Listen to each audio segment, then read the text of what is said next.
Mr. Jeroen, please first introduce yourself. I'm a Dutch correspondent for RTL News, working from Berlin and covering Germany, Berlin and Eastern Europe. I know that your work engaged to military journalism, conflict journalism. And what do you think generally about military journalism? It's always difficult to cover this area of journalism, because on the other side the militaries don't want to share information. It's really difficult. I think it's a sector that needs to be developed. There need to be many more military experts, because I think one thing is important, and that's what's not only what's happening with the weapons on the battlefield, but also what happens with the weapons in the shop. I mean, the weapon trade is a very important area. There's a lot of money going on in there, and there's a lot of power going on in there. Therefore, we need a lot of journalism, we need a lot of expertise in this area, so I think it needs to be developed much more. And you told about what do you think about the main goal, main target of military journalism in the world, and also in the same time in your country? To discover, to uncover, to make military more transparent than it is now. I mean, militaries, soldiers are used to keep things a secret. Journalists need to put these secrets into more transparency, because, as I said before, there's a lot of money and power involved in weapons, in military issues. And therefore, I think it's a very important issue for journalists to cover. And it's difficult to get information from military structures, as a lot of time they said that this news is related with military secret, and they don't want to give any information about military forces. What do you think about that kind? How journalists can get news information from military?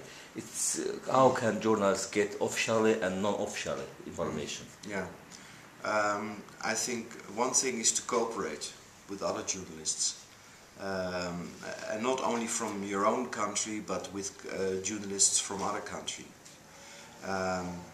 Yes, the military is powerful, but if we work together, then we can be powerful as well. And that's the first thing that is important. The second thing that is very important, I think, is to get as many sources as possible.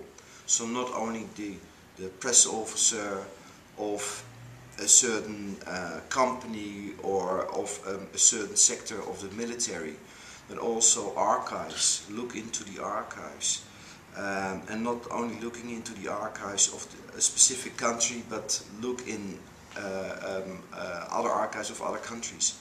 Magazines, look into journalistic articles on a certain sector of the military that you want to get more information from other countries. You speak English, you speak Russian, get as many sources as possible, but not only from the country. If you want to know more about the Russian military, go to Jane's Defense Weekly, go to the International Herald Tribune, go to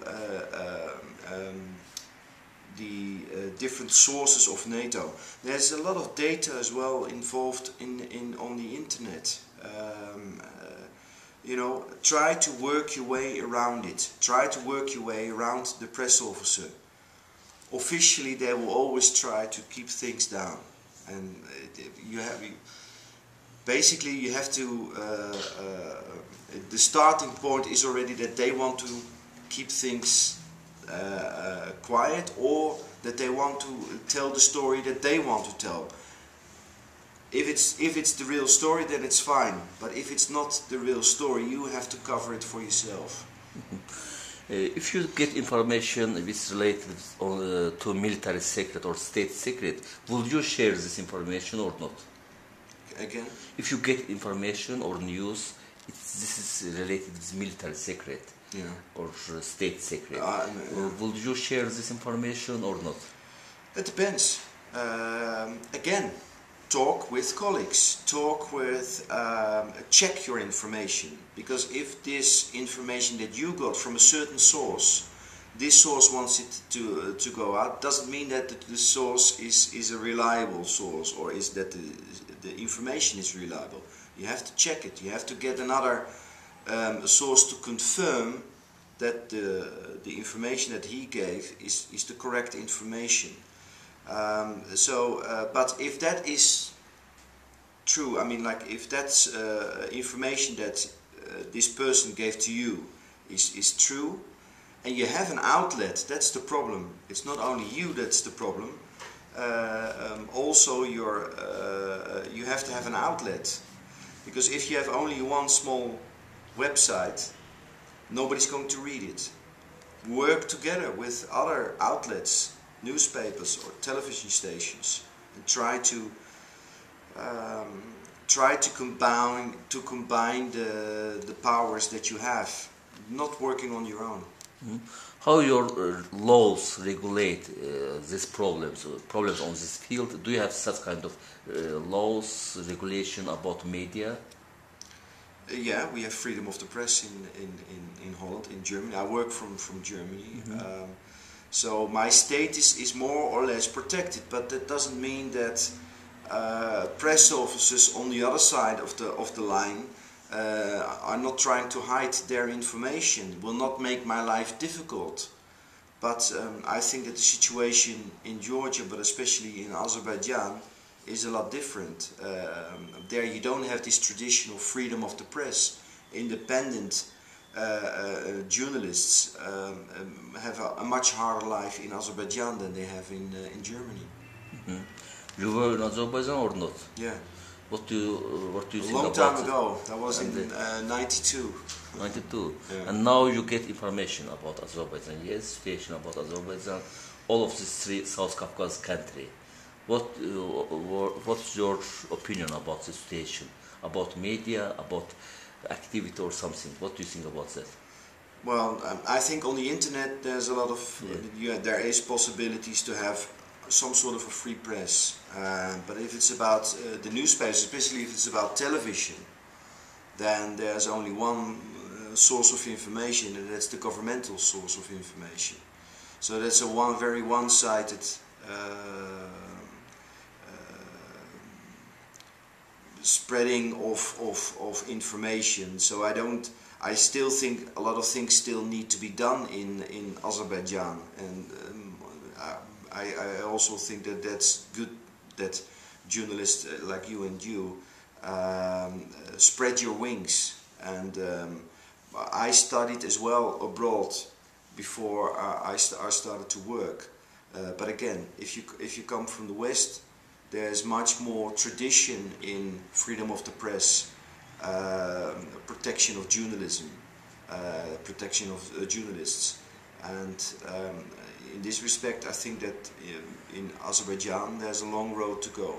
And 2 months ago Azerbaijan government gave apartments to journalists. More than 150 journalists got houses from government.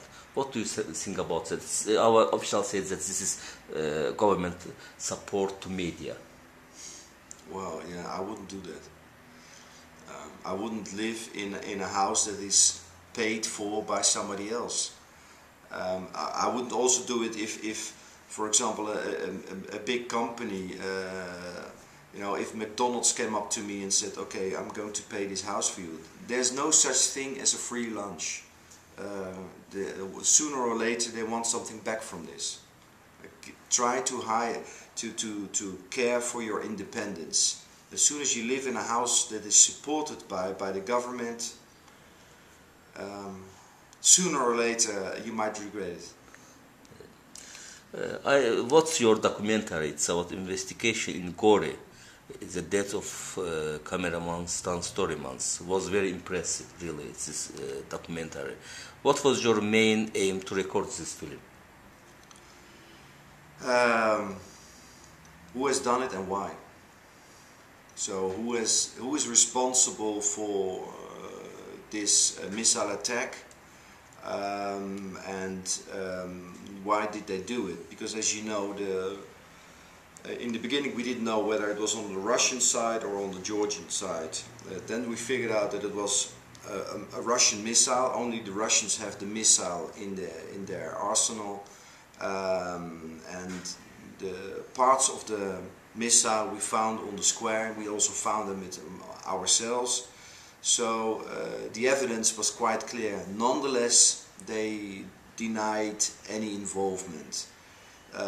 So that's all the more reason for journalists to knock on all the doors to say, okay, you attacked an empty town where there was no soldiers, not even policemen left, just a couple of hundred pensioners, ill people, civilians, and also apart from the death of my colleague Stan Storymans, 12 civilians died in this attack on the square, and they were just there, not for military purposes, but to get some bread, to buy some petrol. If things like this happen, then you have to, especially as a journalist, you have to open it up, and that's what we're doing. We even taking Russia now to trial. Did you get some difficulties when you record this film related with military structures of Georgia? No, actually, I think in the end the Georgian side was more or less cooperative with us. We got some information from them as well, but in the beginning it was difficult because we were not 100% sure that it was a Russian missile that was responsible for this. So you have to be really careful. You can't just say, because from the start the Georgian military said it was the Russians, and I also thought it can only be the Russians, but you still need to prove. You still need to have the evidence, and before we collected the evidence, we had to be, we got also secret information from certain sources within the Georgian military. You have to be really, really careful with that, because they just might put you into the position that you accuse the Russians, where it was actually the Georgians that were responsible for the attack. You have to collect the evidence for yourself as well, and that's what we did in the end, and therefore we're taking Russia to trial. What do you think about the conflicts in South Caucasus region, and what's your think about the role of journalists in covering these conflicts? Well, if I admire one thing, it's journalists working on the Caucasus. I mean, I admire guys like you for. It's much more difficult to work under these circumstances. You have, it's a very volatile situation. Even in peace times, your status is not protected. The military is not cooperative. They don't have, this understanding that journalists are just doing their job. Asking a question is not something like, shooting with a gun, and that's the way they feel it. So the doors are always closed within the military, and then you have, it's as I said, it's a potential threatening region with a lot of different conflicting powers, and if you have this situation like you have in the Caucasus, especially for journalists, it's really, really difficult to do your job, and your job is just to ask the questions. Thank you very much for your interview.